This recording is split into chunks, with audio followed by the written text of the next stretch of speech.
Shalom, selamat hari Minggu. Shalom. Kembali lagi kita mengadakan ibadah pada hari Minggu ini. Namun sebelum kita berdoa memulai ibadah, saya akan bacakan satu ayat dari Yesaya 12 ayat 2. Dikatakan, sungguh Allah itu keselamatanku. Aku percaya dengan tidak gemetar, sebab Tuhan Allah itu kekuatanku dan mazmurku.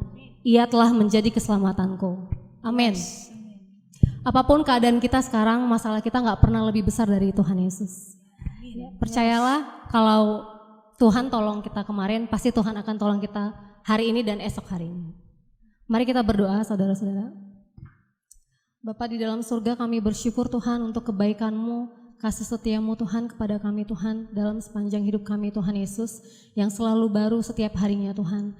Kami bersyukur Tuhan kami dapat mengadakan ibadah kembali lagi pada hari ini Tuhan Yesus. Kami bersyukur atas kebaikan-Mu Tuhan Yesus. Sekarang kami mau beribadah Tuhan, kiranya Kau berkati ibadah kami dari awal, pertengahan hingga akhirnya Tuhan dapat berjalan dengan lancar. Kau baharui kami Tuhan Yesus sehingga kami tidak menjadi orang yang sama lagi Tuhan. Berikan kami sukacita yang baru, pengharapan yang baru dan kekuatan yang baru. Terima kasih Tuhan Yesus, hanya di dalam nama-Mu Tuhan kami berdoa, kami mengucap syukur. Sama-sama kita katakan amin.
you are alive and you live in me. Salvation is here. Salvation is here and He lives in me. Salvation is here. 'Cause you are alive and you live in me. 'Cause I know my God saved the day, and I know His word never fails, and I know my God made a way for me.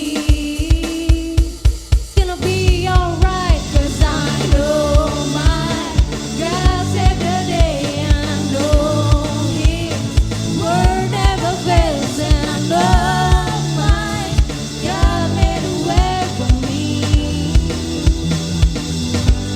Salvation is here.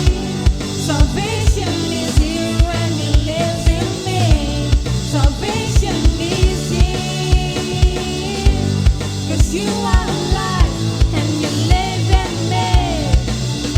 Oh.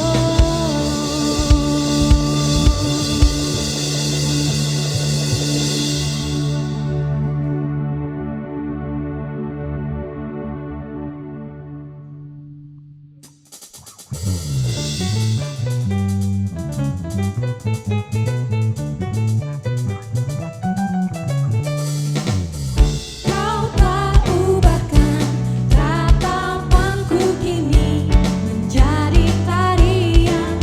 Ku kan bersuka nyanyikan hidung pujian. Wow, kau tak ubahkan tatapanku kini menjadi tarian. Ku kan bersuka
kita mendengarkan firman pada hari ini, sebelumnya kita akan berdoa.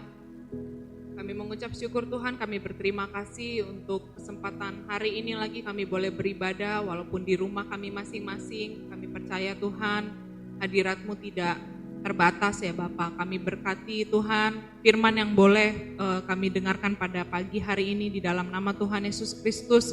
Kami percaya Tuhan, Engkau akan memberikan lagi makanan yang baru untuk jemaat-Mu. Kami buka hati kami buka telinga kami untuk mendengarkan firman-Mu ya Bapa. Terima kasih Bapa, di dalam nama Tuhan Yesus Kristus kami mengucap syukur.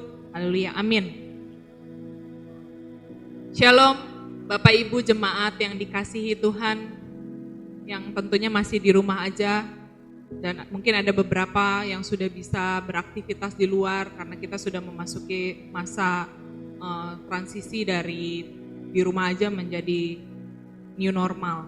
Tapi saya yakin dan percaya bahwa hari-hari ini saat yang tepat untuk kita datang kepada Tuhan. Bahwa waktu ini waktu yang tepat untuk kita beribadah, waktu yang tepat untuk kita bersekutu bersama dengan jemaat walaupun secara online. Kita sudah melewati masa-masa yang sulit, sudah hampir 3 bulan, tapi memang belum waktunya kita mengalami pemulihan. Maksudnya dunia ini atau bangsa ini belum mengalami pemulihan 100% dari pandemi ini. Tapi saya mengajak kembali untuk mengingat kepada firman Tuhan bahwa kita harus mempergunakan waktu yang ada, waktu yang Tuhan berikan dengan sebaik mungkin. Efesus 5 ayat 16 mengatakan, dan pergunakanlah waktu yang ada karena hari-hari ini adalah jahat. Kita tahu Bapak Ibu bahwa pada saat kita mempergunakan waktu kita dengan sebaik mungkin, kita tidak meninggalkan Tuhan sedetik pun di dalam kehidupan kita. Kita tahu bahwa kita dipelihara oleh Tuhan. Sekalipun hari-hari ini adalah hari-hari yang jahat, tapi kita bisa berjalan dengan kebaikan Tuhan. Kita mau buka Alkitab kita di Efesus 5 ayat 16 sampai 20. Efesus 5 ayat 16 sampai 20. Dan pergunakanlah waktu yang ada karena hari-hari ini adalah jahat. Sebab itu janganlah kamu bodoh, tetapi usahakanlah supaya kamu mengerti kehendak Tuhan. Janganlah kamu mabuk oleh anggur, karena anggur menimbulkan hawa nafsu, tetapi hendaklah kamu penuh dengan roh. Dan berkata-katalah seorang kepada yang lain dalam mazmur, kidung puji-pujian, dan nyanyian rohani. Bernyanyi dan bersoraklah bagi Tuhan dengan segenap hati. Ucaplah syukur senantiasa atas segala sesuatu dalam nama Tuhan kita Yesus Kristus kepada Allah dan Bapa kita. Jelas di sini Paulus ingin mengingatkan kembali kepada jemaat di Efesus untuk mempergunakan hari-hari yang ada. Di Alkitab terjemahan bahasa sehari-hari dikatakan bahwa supaya kita mempergunakan kesempatan kita dengan sebaik-baik mungkin untuk melakukan hal-hal yang baik. Jadi waktu ini diibaratkan dengan kesempatan. Jadi pada saat kita memiliki waktu-waktu yang ada, kita menggunakan kesempatan-kesempatan yang ada untuk melakukan hal-hal yang baik. Pada saat kita mempergunakan waktu yang baik, kita mengerti mana kehendak Allah, mana yang bukan kehendak Allah. Maka kita mengerti juga bahwa kita di dalam dunia ini hidup bukan berdasarkan waktu dunia ini, tetapi berdasarkan waktunya Tuhan. Kita lihat di Efesus 15 ayat 17. Di sini dikatakan bahwa usahakanlah supaya kita mengerti kehendak Allah. Bagaimana kita dapat mengerti kehendak Allah? Kita akan lihat lagi di ayat 18b-nya, ini jawabannya dengan hidup penuh dengan roh. Jadi karena Tuhan kita adalah roh, maka kita harus hidup dengan roh. Sehingga pada saat kita bersama-sama dengan Tuhan, hidup di dalam roh, kita akan bisa connect gitu. Kita akan mengerti apa yang Tuhan ingin kerjakan di dalam kehidupan kita. Apa sih kehendak-kehendak Tuhan di dalam kehidupan anak-anaknya. Yang pertama itu hidup penuh dengan roh. Kita mau lihat Yesus sendiri mengatakan bahwa rohlah yang memberi hidup, daging tidak sama sekali. Kita buka di Yohanes 6 ayat 63. Rohlah yang memberi hidup, daging sama sekali tidak berguna. Perkataan-perkataan yang kukatakan kepadamu adalah roh dan hidup. Jelas di sini dikatakan bahwa rohlah yang memberi hidup, dan perkataan-perkataan Yesus sendiri itu adalah roh yang hidup. Jadi pada saat Yesus hidup, Yesus berkata-kata kepada murid-muridnya, itulah yang membuat murid-muridnya mengerti bahwa ada kehidupan di dalam perkataan-perkataan Kristus. Tapi pada saat ini roh yang hidup itu dijelaskan bahwa dari perkataan-perkataan yang Yesus katakan, yaitu dari firman Tuhan, dari Alkitab ini, dari firman ini adalah ada roh yang hidup, sehingga kita diajarkan kembali, untuk diingatkan kembali untuk kita tetap fokus kepada Tuhan, untuk kita tetap beribadah, untuk kita tetap membaca firman, membaca ayat-ayat firman setiap harinya, untuk kita mengerti apa kehendak Allah di dalam kehidupan kita.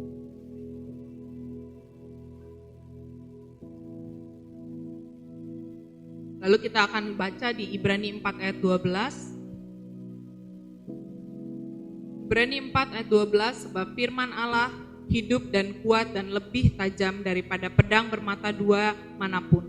Ia menusuk sangat dalam sampai memisahkan jiwa dan roh, sendi-sendi dan sumsum. Ia sanggup menilai pikiran dan niat hati kita. Di sini jelas dikatakan bahwa firman Tuhan itu kuat dan lebih tajam daripada pedang bermata dua. Jadi di sini firman Tuhan dapat membedakan mana kehendak Tuhan, mana kehendak manusia. Firman Tuhan sendiri bisa membedakan mana keinginan hati, pikiran manusia, dan keinginan apa yang Tuhan berikan kepada anak-anaknya. Jadi tidak usah khawatir bagaimana kita tahu ini kehendak Allah atau bukan. Pada saat kita hidup di dalam roh Tuhan, pada saat kita hidup dengan firman Tuhan, kita akan mengerti, kita akan belajar dan terus dibaharui melalui firman-Nya setiap hari.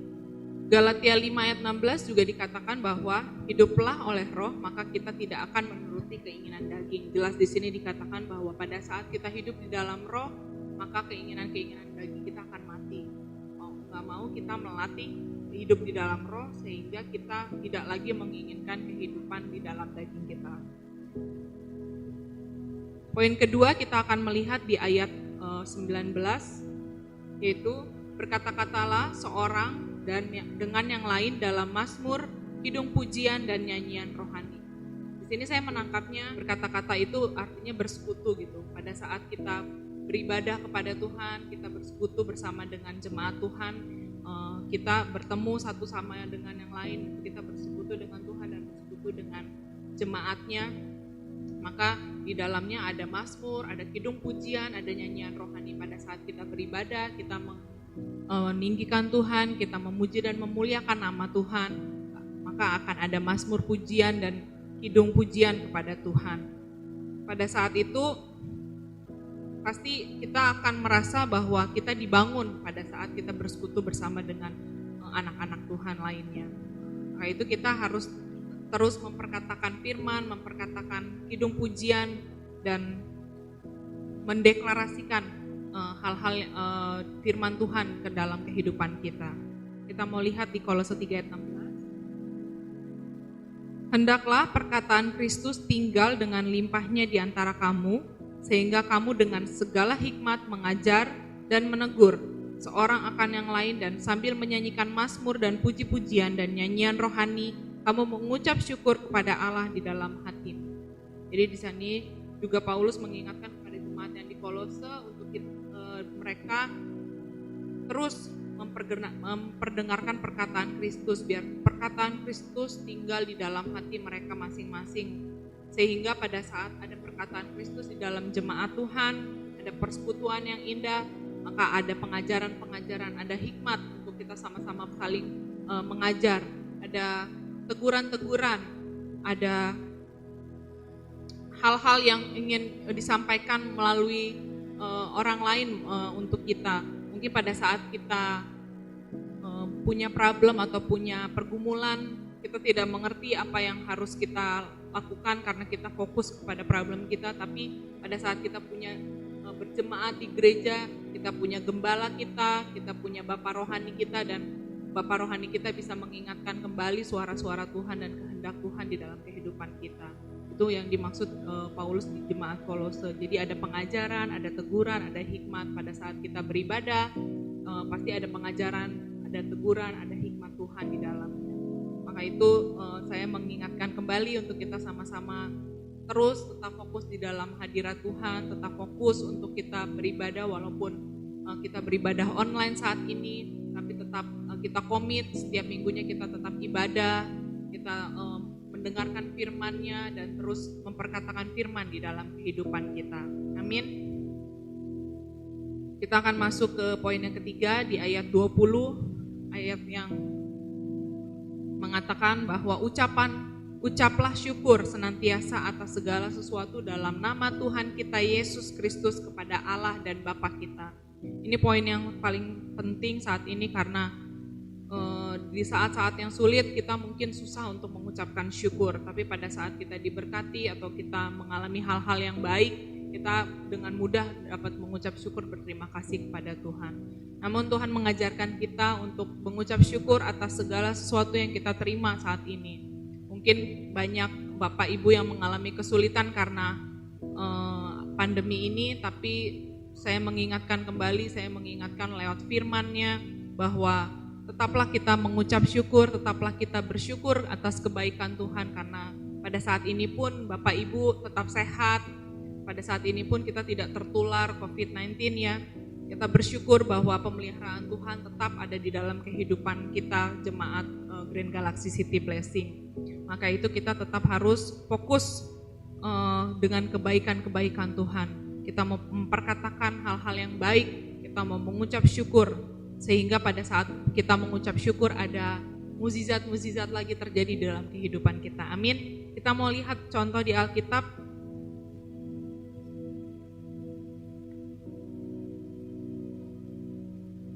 Di Matius 15, Yesus memberi makan 4.000 orang. Matius 15 ayat 32 sampai dengan 39. Nanti bisa Bapak Ibu baca secara mendalam lagi, tapi saya akan membaca di ayat 36-nya saja. Sesudah itu ia mengambil ketujuh roti dan ikan-ikan itu, mengucap syukur, memecah-mecahkannya dan memberikannya kepada murid-muridnya, lalu murid-muridnya memberikannya kepada orang banyak. Jadi di sini kita diingatkan kembali kepada peristiwa di mana Yesus memberi makan 4.000 orang dengan 2 ikan dan 7 roti. Kita ingat bahwa pada saat Yesus sedang bersama dengan murid-muridnya, lalu ada orang yang mengikuti Yesus pada saat itu, dan orang yang mengikuti Yesus itu sampai sebanyak 4.000 orang. Nah pada saat itu mereka meminta makan kepada Yesus dan murid-muridnya. Tapi mereka tidak melihat, murid-muridnya tidak melihat bahwa kita kayaknya tidak bisa nih Tuhan Yesus untuk memberikan makan sebanyak ini jemaat orang-orang yang mengikuti kita, karena kita hanya punya beberapa ikan dan 7 roti. Namun Yesus melihat hal yang berbeda di sini. Dia melihat bahwa dengan 7 roti dan ikan-ikan ini kita bisa memberikan bahkan banyak orang. Maka itu Yesus yang pertama kali dikatakan adalah di sini dia mengucap syukur. Dia lalu memecah-mecahkan dan memberikannya kepada murid-muridnya. Jadi saya melihat bahwa pada saat kita mengucap syukur ada mukjizat yang ingin Tuhan berikan.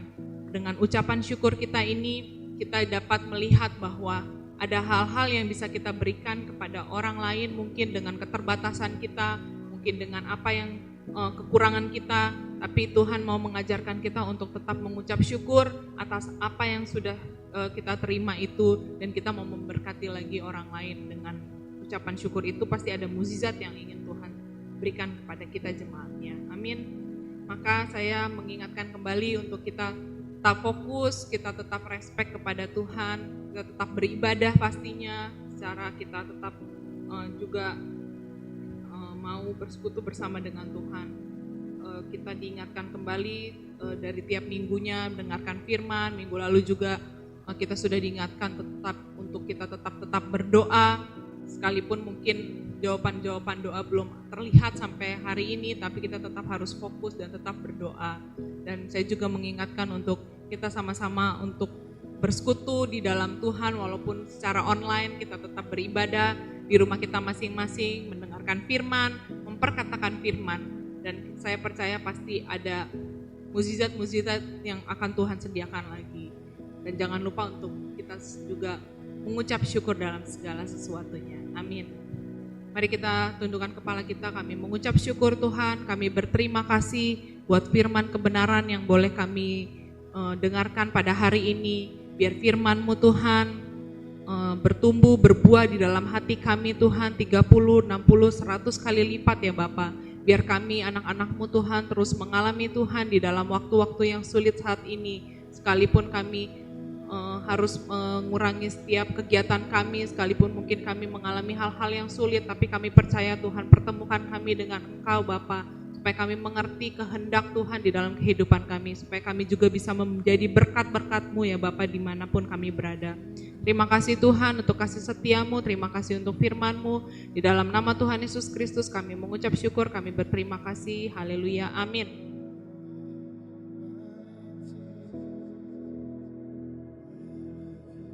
Haleluya. Kita akan akhiri ibadah kita pada hari ini, pagi ini, dan kita mau berdoa menerima berkat yang Tuhan sediakan untuk kita.